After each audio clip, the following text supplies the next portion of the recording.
Welcome in on a Friday, everybody. I'm Reed Cowan. Okay, so rockets fly between Israel and Beirut. The target, a senior Hezbollah official. World leaders wonder at this hour if a ground war is inevitable in Lebanon. Plus, did he really say that? Scandal in North Carolina's race for governor and growing calls for a GOP candidate to get out of the race. We're live. This is CBS News 24/7. Let's go.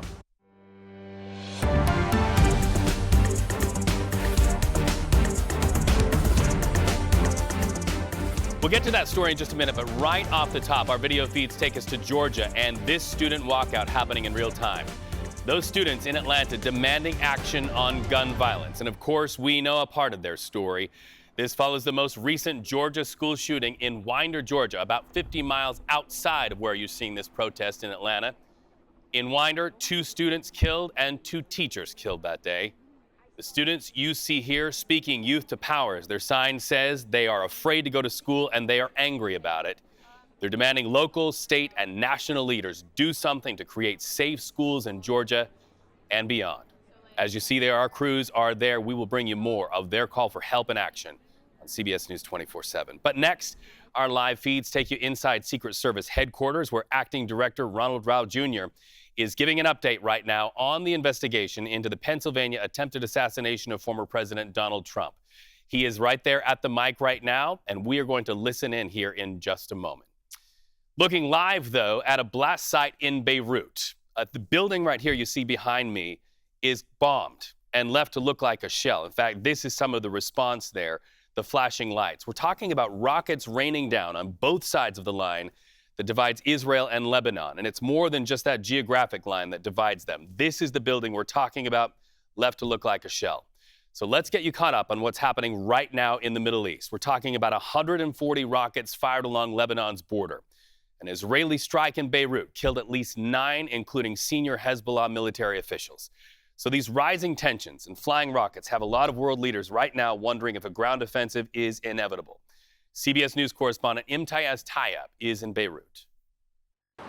Well, the White House has warned both Israel and Hezbollah against an escalation of any kind following this week's synchronized pager and walkie-talkie explosions. But overnight, Israeli warplanes carried out dozens of strikes across southern Lebanon, with Hezbollah firing back. We understand that at least 2 Israeli soldiers were killed in northern Israel, and that Israel carried out what's being described as some of the most intense bombardment of southern Lebanon in 11 months, really since this conflict began.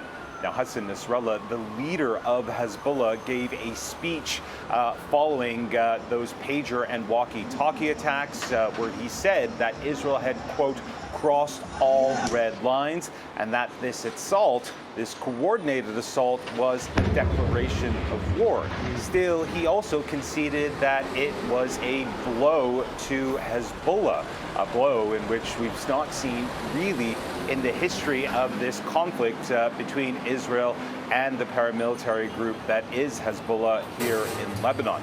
Whatever the case, with hundreds of Hezbollah fighters now likely injured in the attacks, the group's communication networks are in complete disarray, and with no major Israeli buildup of forces along the border, apart from one new unit, the fear of an all-out war may not be as close as many fear. Reed. Well, the Israeli military also claims that its strike killed other top Hezbollah operatives. You know, just moments ago, President Joe Biden addressed these ongoing tensions between Hezbollah and Israel playing out in Lebanon. So we asked the president about the peace process during his meeting with cabinet members at the White House. This is what he had to say. Listen. We're continuing to try to do what we've tried from the beginning to make sure that both the people in northern Israel as well as southern Lebanon are able to go back to their homes and go back safely. And the Secretary of State, the Secretary of Defense, our whole team is working in the intelligence community to try to get that done. We're going to keep at it till we get it done, but we've got a way to go. Is it realistic to get to a ceasefire deal, or has too many bad things happened that make it difficult? If I ever said it's not realistic, we might as well leave. A lot of things don't look realistic until we get them done. We have to keep at it. Thank you. We have to keep at it. Let's bring in CBS News senior White House correspondent Nancy Cordes. Nancy, you got that question into the president during that cabinet meeting. What else did he have to say?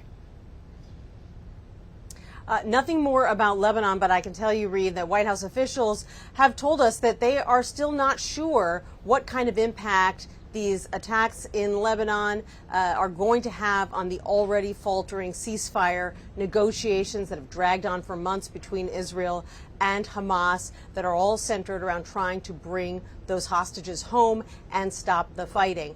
Beyond Lebanon, the president was holding what is going to be one of his last cabinet meetings as president. So they were there to talk about a host of issues. First and foremost, he said, was making sure that the government doesn't shut down next week, urging the Republican-led House to figure out a way past this impasse, try to get at least 3 months of funding passed next week so that the government doesn't have to shut off the lights even temporarily.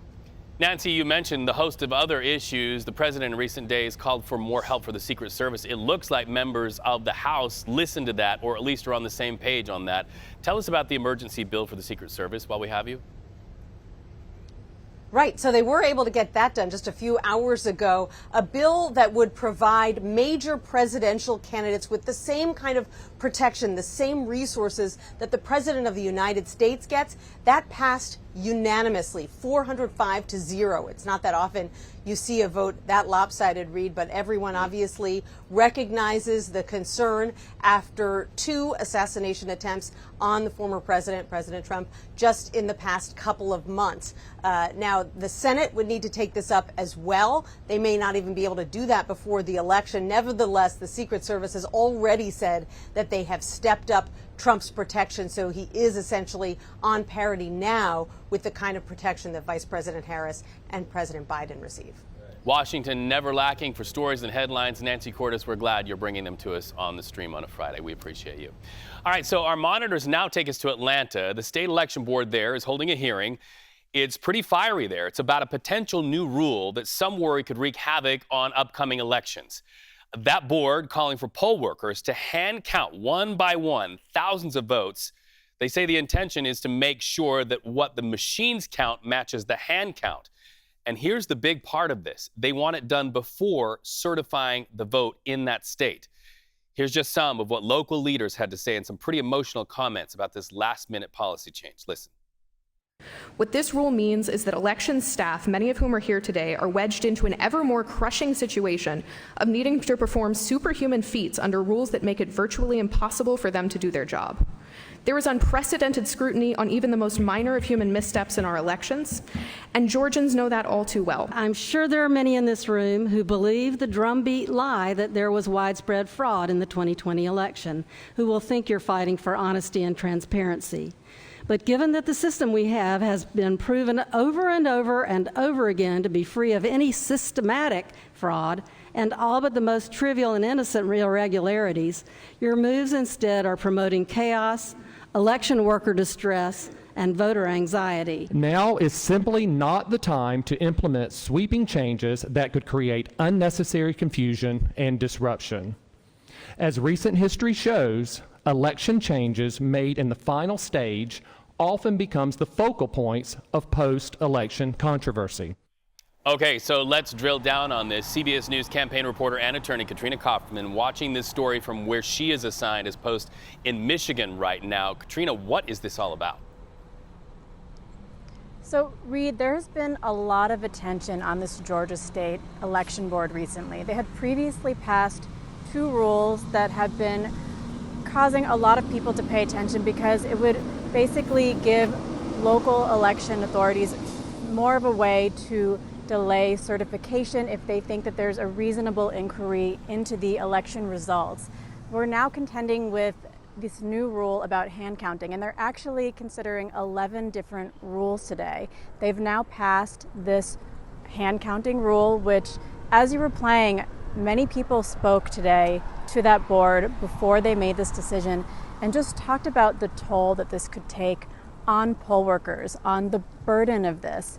Someone was saying, you know, how are you going to fund this? And also just talking about the exhaustion of election day and how this just adds so much time to it. They're going to need time to rest. There's just so many elements to think about. Interestingly, the board also weighed a rule about hand counting of early voting, and they decided to table that.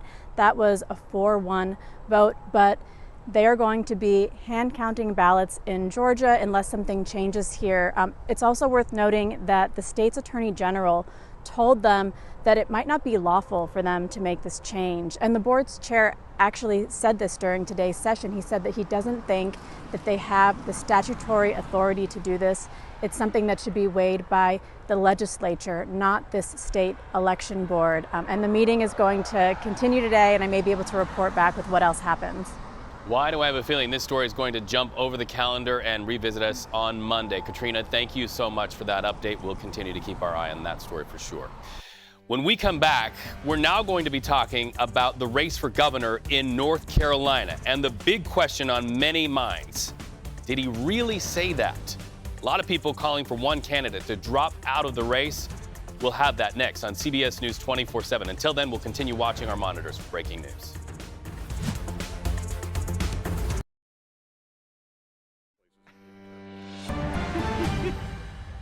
CBS News 24/7 riding our video monitors back to Washington, where moments ago, Acting Secret Service Director Ronald Rowe gave an update on the investigation into the first assassination attempt against Donald Trump. Let's listen in. So in today's hyper-dynamic threat environment, the mission of the Secret Service is clear. We cannot afford to fail.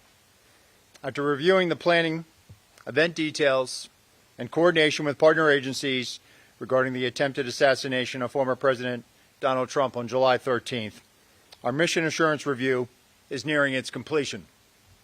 As I've said, this was a failure on the part of the United States Secret Service.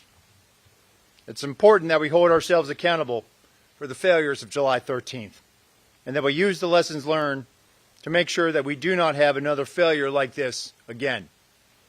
The findings of the mission assurance review have prompted the Secret Service to move into the accountability phase of this process. The Office of Professional Responsibility and the Office of Integrity are reviewing the findings. And as a result of these failures, what has become clear to me is we need a shift in paradigm in how we conduct our protective operations. As was demonstrated on Sunday in West Palm Beach, the threat level is evolving and requires this paradigm shift. But here are some of the findings from this mission assurance review. With respect to command and control of the site in Butler, Pennsylvania, the Secret Service has the main responsibility of building the site plan. We cannot abdicate or defer our responsibilities to others. Advanced team personnel have an obligation to ensure that each site meets the protective requirements and principles of Secret Service methodologies. The Secret Service did not give clear guidance or direction to our local law enforcement partners. There were communication deficiencies between law enforcement personnel at the site. For example, the Secret Service did not co-locate its security room with local law enforcement. There was an over-reliance on mobile devices, resulting in information being siloed. For example, at approximately 1810 local time, Secret Service informed personnel that local police were addressing an issue at the 3 o'clock of the outer perimeter. At approximately 1810 local time, via phone call, the Secret Service security room calls the counter-sniper response agent reporting an individual on the roof of the AGR building. That vital piece of information was not relayed over the Secret Service radio network. At approximately 18:10 and 54 seconds, verified through body camera footage of local law enforcement, officers confront the assailant on the roof of the AGR building. At 18:11:05, by a phone call, a site agent calls the assistant site agent to find out what exactly is going on at the 3 o'clock, and during that call, shots ring out. At 18:11:32, verified through body camera footage, the first series of shots are fired by the assailant. At 18:11:36, again verified through body camera footage, a second series of shots are fired by the assailant. At 18:11:47, through body camera footage, Secret Service counter-snipers neutralized the threat. With respect to diligence, line-of-sight issues were acknowledged, but not properly mitigated. Issues were encountered the day of the visit with respect to line-of-sight concerns, but they were not escalated to supervisors. While some members of the advance team were very diligent, there was complacency on the part of others that led to a breach of security protocols. With respect to accountability, the Mission Assurance Review has identified deficiencies in the advance planning and its implementation by Secret Service personnel. These employees will be held accountable, and this agency has among the most robust table of penalties in the entirety of the federal government. And these penalties will be administered according to our disciplinary process.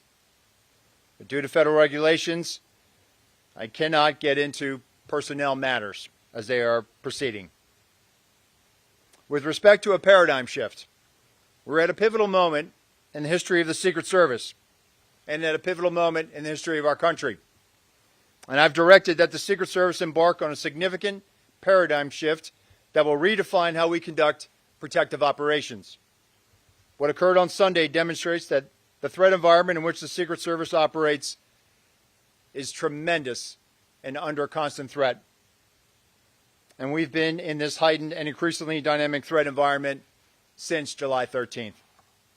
This reality has necessitated that we significantly increase our protective footprint, and we've already begun to do so following the events of July 13th. This increased operational tempo requires additional resources to not only account for costs being incurred today, but ensure that we have the tools, the technology, and personnel needed to meet these new requirements and execute our mission going forward. The paradigm shift will be a driving force to move the Secret Service from a state of reaction to a state of readiness. And the vision is for the Secret Service to be more agile, with the ability to escalate protection to the highest levels for numerous protectees for undetermined periods of time. But in order to do this, we need additional personnel, technical assets, and equipment for the sustainment of immediate and future needs. Our personnel have been in a state of hypervigilance following July 13th.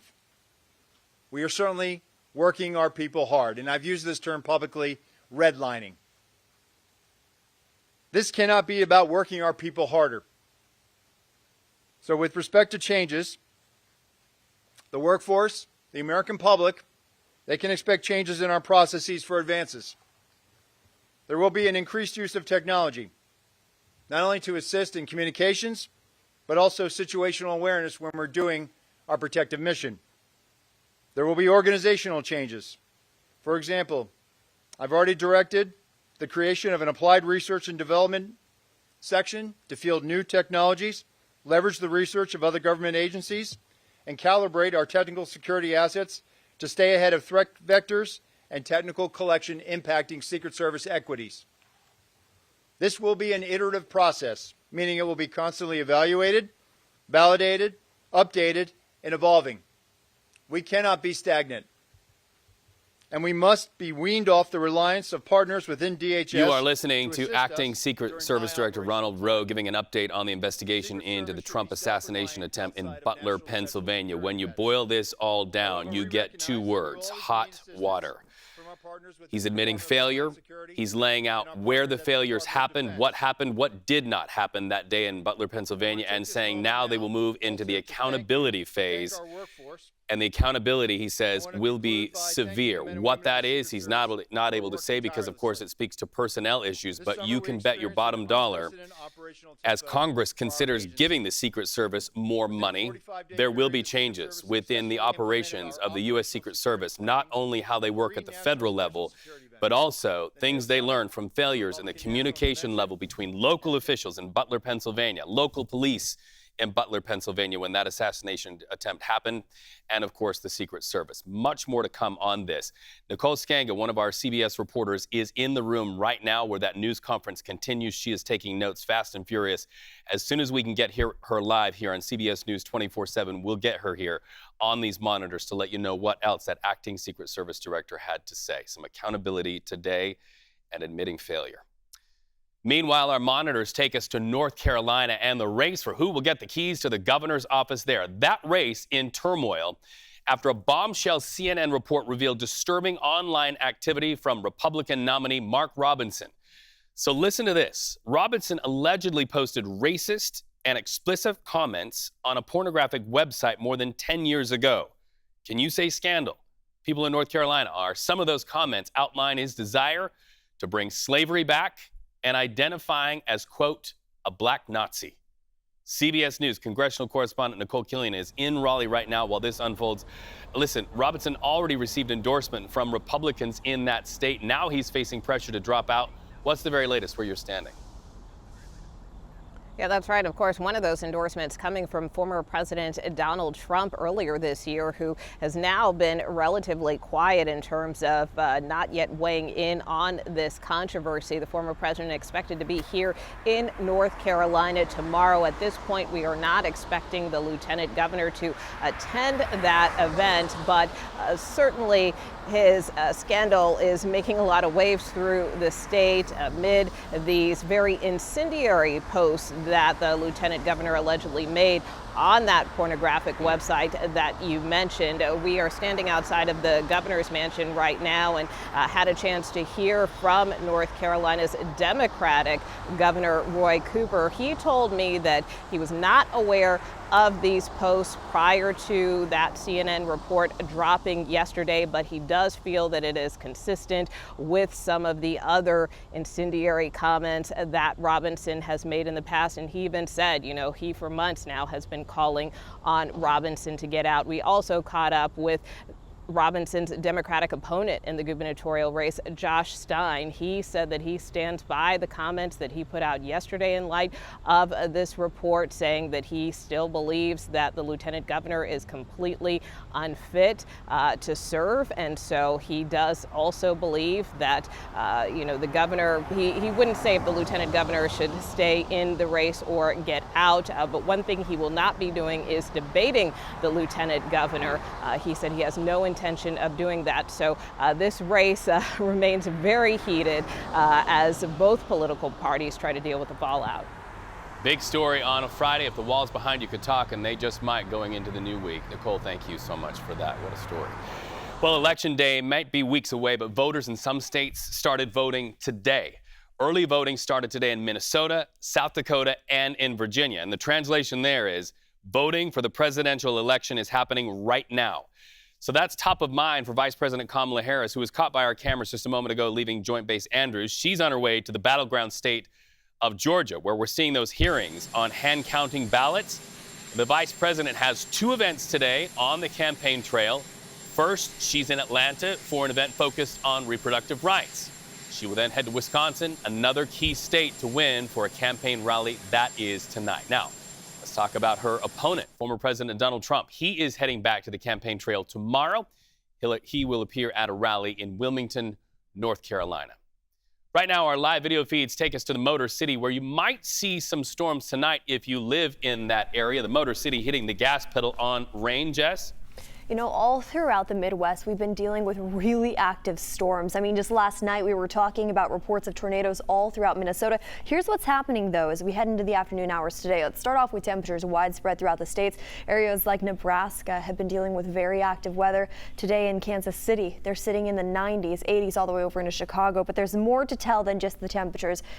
As we head into this afternoon, we are dealing with a very active storms stretched throughout this region. So starting off behind me, I want to head into those active storms over into Kansas, stretching all the way up into Chicago, Detroit as well. We are dealing with some active weather as we head into the afternoon hours today, early morning hours tomorrow. This is what Futurecast is showing right now. These pop-up storms are becoming a lot more noticeable in northern portions of Indiana, but there's another system backing that up too that goes throughout Kansas, into Missouri, into the overnight hours tonight, early morning hours tomorrow. So two sections of this region are under a marginal risk right now for severe weather, and that's continuing to be the trend all throughout the state of Kansas, from Wichita, Dodge City, all the way over into Kansas City, Missouri. As we make our way over into Indiana as well as Illinois, we're also dealing with that severe weather too. Specifically hail, that's the big story. Now yesterday, yes, we talked about tornado activity. Today, it's less dramatic, but still hail is possible in this region as well as stretched throughout Kansas. We also keep a close eye on the winds too. gusty conditions into this afternoon, stretching from Dodge City right back up into Kansas City. That's what we're expecting today, with heavy winds, anywhere up to around 35 to 50 miles per hour throughout that entire region. We'll have more on this in a bit, but for now, over to you, Reed. Jess, thank you so much. Look at this. We ride our video monitors to Kentucky, and that's a mugshot. A local sheriff you see right there is behind bars right now, accused of shooting and killing a judge inside that judge's chambers. CBS News correspondent Omar Villafranca joins us now. Omar, that sheriff is now facing murder charges. What a story. That's right, and let me kind of set the scene here. This happened in Whitesburg, Kentucky, which is about 145 miles southeast of Louisville.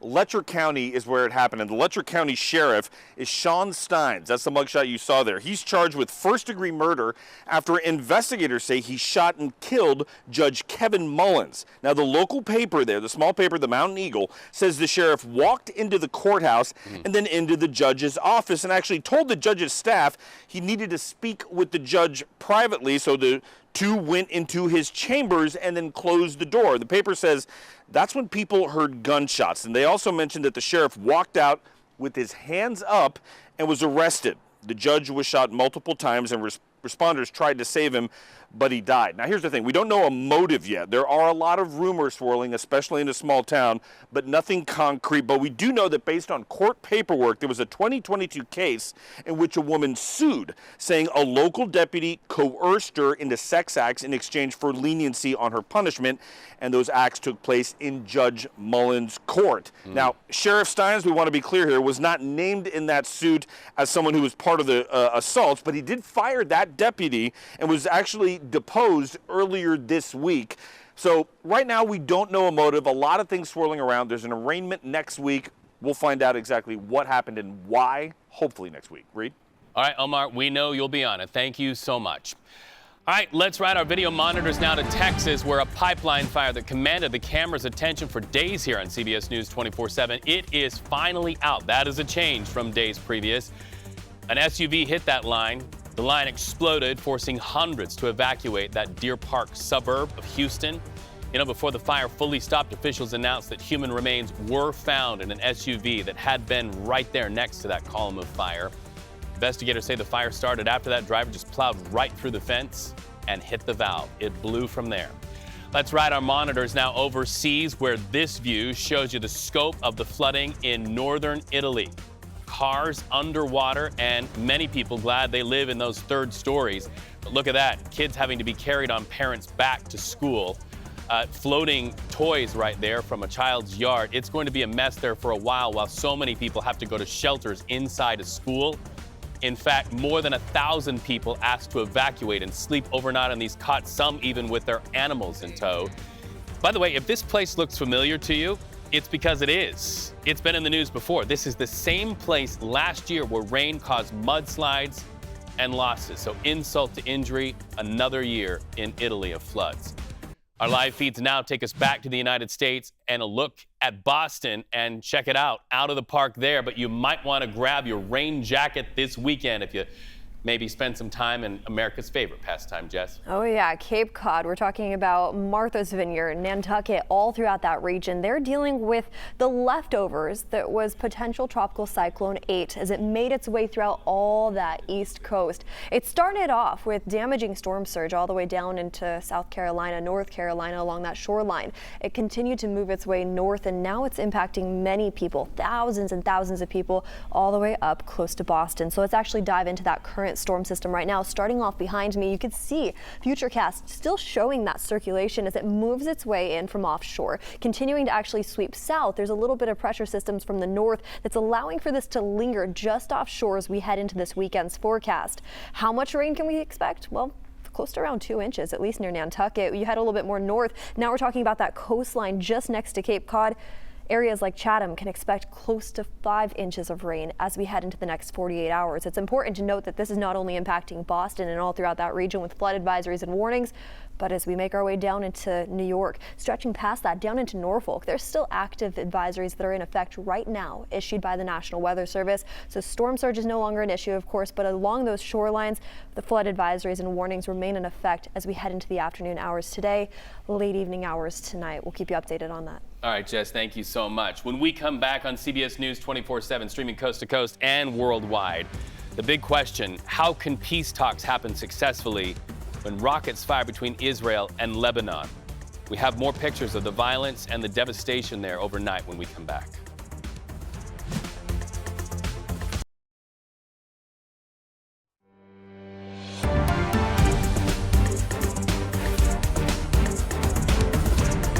So earlier, we brought you inside a fiery Georgia State Election Board meeting and hearing where board members heard arguments against a potential new policy to have poll workers hand count thousands of ballots. Why? They want to make sure they match the machine tallies before they certify the election. So when we see it, you see it, and here's proof positive of that. We've got an update just in. That election board voted in favor of the hand count policy. The final vote, 3-2. The rule approved. By the way, it does go against the advice of that state's Attorney General's office. Another major story that will command your dinner time headlines tonight, the Middle East. So here's what's happening right now. An Israeli strike on Beirut killed at least 8 and injured dozens of others. This is an escalation. It's the latest in a series of deadly attacks from both Israel and Hezbollah in the last few hours. CBS News foreign correspondent Chris Livesay reports from a deserted village right along Lebanon's border. Watch. The Israeli military has said that the center of gravity is shifting from the south and towards the north. That is, away from Hamas and towards Hezbollah here at the border with Lebanon. Just about 100 yards behind me, you can see this is one of the reasons why. We've been spending time with a local farmer and a member of the civil defense forces here. He says overnight, 2 Israeli soldiers were killed, one of them just outside of this town. You can see the aftermath of earlier attacks here on the center of this village that used to be a thriving village of about 450 people. Now it's been reduced to just one family that still permanently lives here. You can see there's a preschool here that's been nearly struck by some of this fire coming from Hezbollah, now completely abandoned. Now, we haven't seen the same kind of mobilization we witnessed when Israel was gearing up to invade Gaza to go after Hamas. But bear in mind, this is a part of Israel that's already been bracing for a full-blown war with Hezbollah for years. Chris Livesay, CBS News at the border with Israel and Lebanon.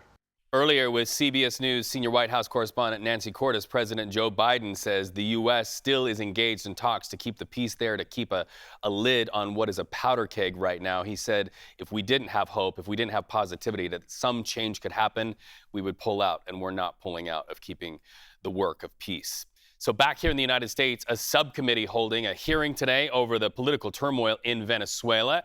So this comes following reports of violence and repression after that much talked about Venezuela disputed presidential election.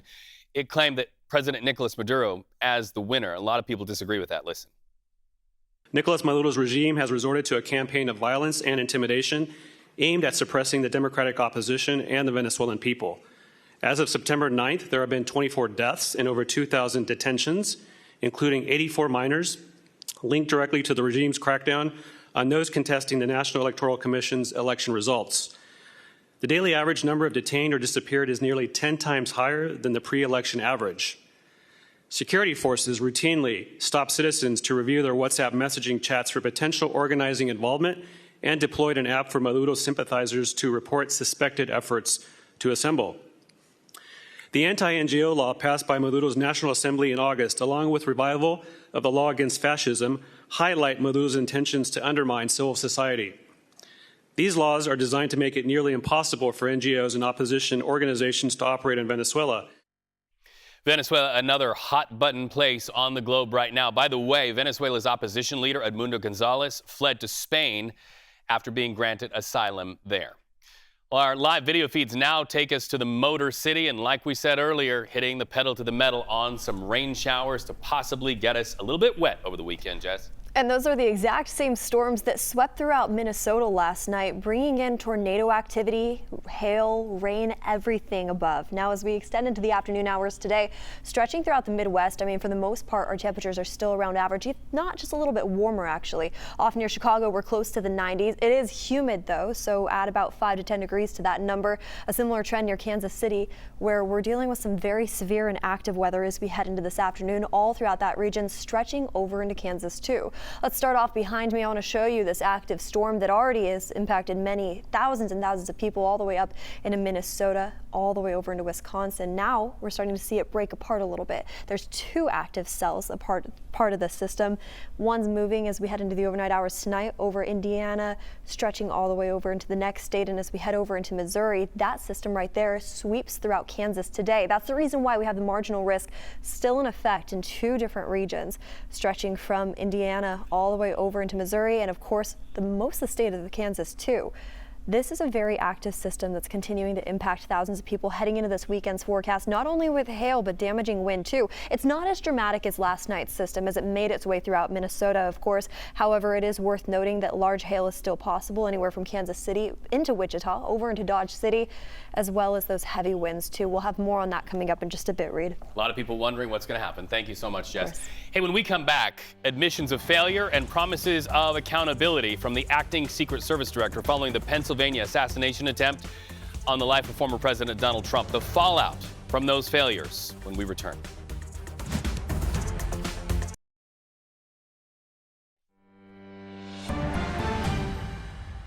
CBS News 24/7 riding our video monitors back to Washington, where acting Secret Service Director Ronald Rowe is giving an update on the investigation into that first assassination attempt against former President Donald Trump in Butler, Pennsylvania.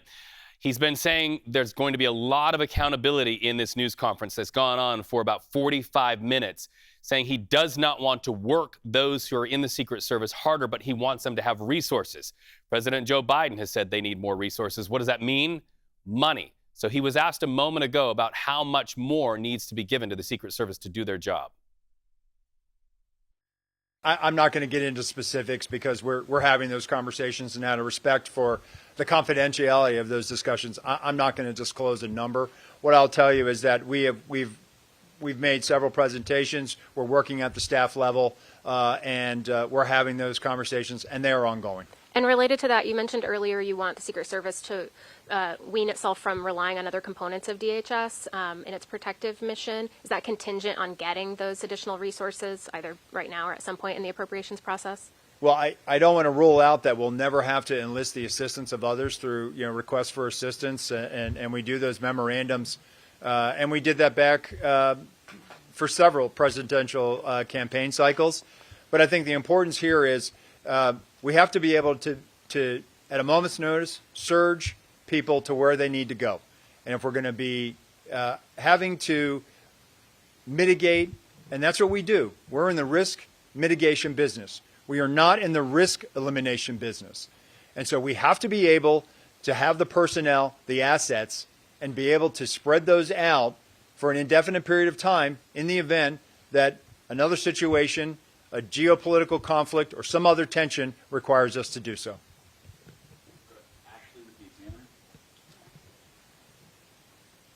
Thank you. You've addressed the golf course incident in great detail, but I just want to ask, are you fully satisfied with the way the Secret Service managed the Florida incident on the golf course, or would you change anything? Can you answer the question that way? I'd say based on the information I have right now, I say that situation was managed according to our training. As soon as our agent discovered the individual, took swift action and took steps to neutralize that threat. Immediately upon doing so, he communicated over the radio. There was a communication of shots fired, which immediately, not only did our personnel assigned to the close protection of the president, of the former president, hear the shots, they immediately went into action. The counter-assault team went into action. The counter-snipers went into action. Supervisors and shift personnel immediately evacuated the president, took the most expedient route to where he needed to shelter in place. He had ballistic protection around him. They sheltered in place until they could determine, was this just the first wave of an attack? Immediately, local law enforcement assets responded to the scene. Local tactical assets that were partnered with our counter-assault team were also present, immediately responded. And so that barrier, those layers of protection, those redundancies, the redundancy was the agent that first discovered, followed by another set of agents that also set up that middle perimeter around the shift that was evacuating. And so in the case of West Palm Beach, based on the information I have now, and again, we will review it, it appears that those agents, those supervisors, made swift decisions and made correct decisions.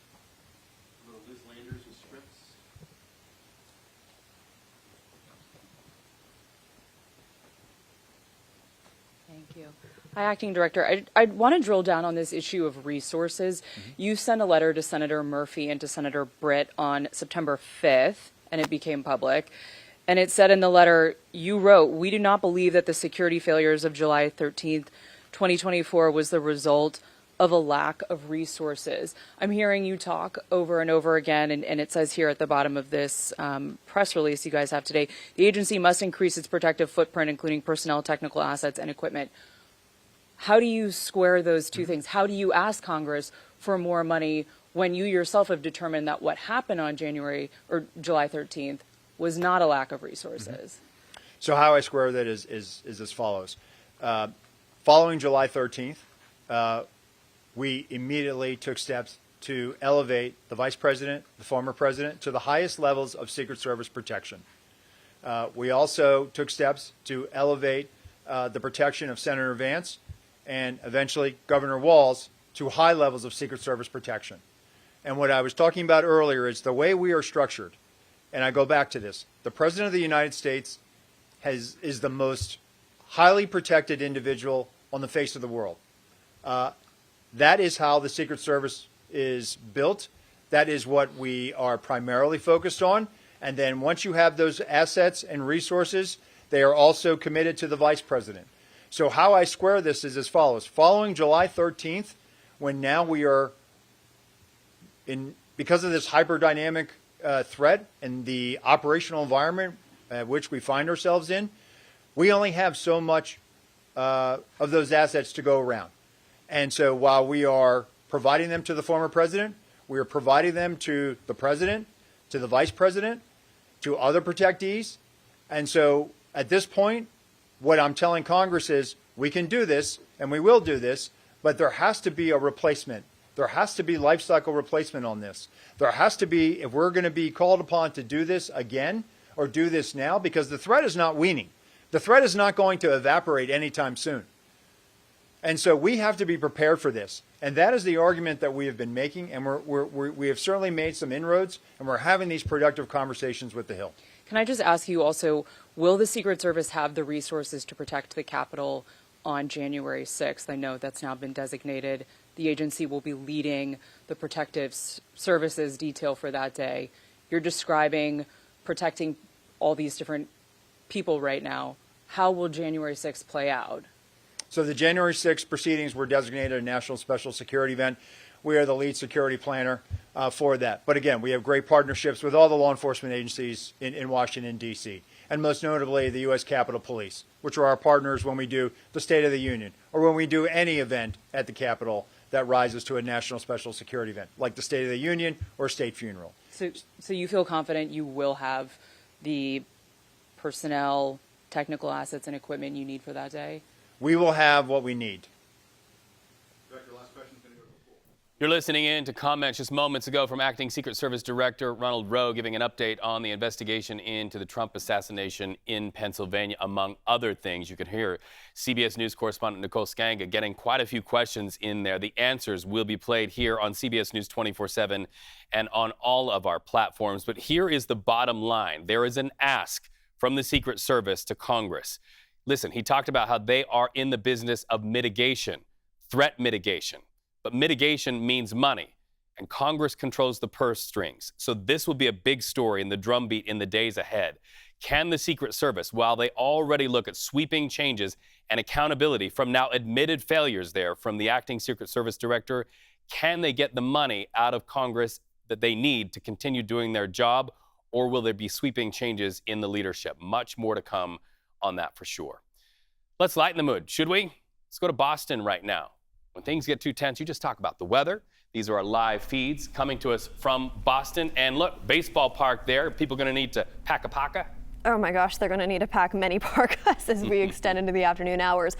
What's left over from potential Tropical Cyclone 8 that made its way into the Carolinas and up that eastern coastline is still lingering just offshore of Cape Cod, stretching all the way down into New York too. And that's what we start with right now. As we head into the afternoon hours today, heavy showers are still expected, close to around 4 inches of rain along that coastline closer to Chatham.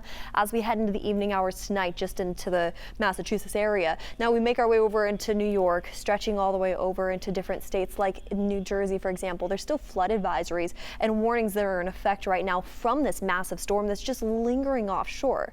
I mentioned Chatham already, getting close to around 4.5 inches of rain just within the next 48 hours. But areas like Martha's Vineyard, stretching over into Nantucket too, those islands are going to receive close to around 3 inches of rain as we head into this weekend's forecast. So yes, if you are going to the game, bundle up, stay dry. Of course, we continue to keep a close eye on those flood advisories, not only stretching in this state, but all the way along that east coast. New York City, stretching down into Delaware, all the way into Norfolk.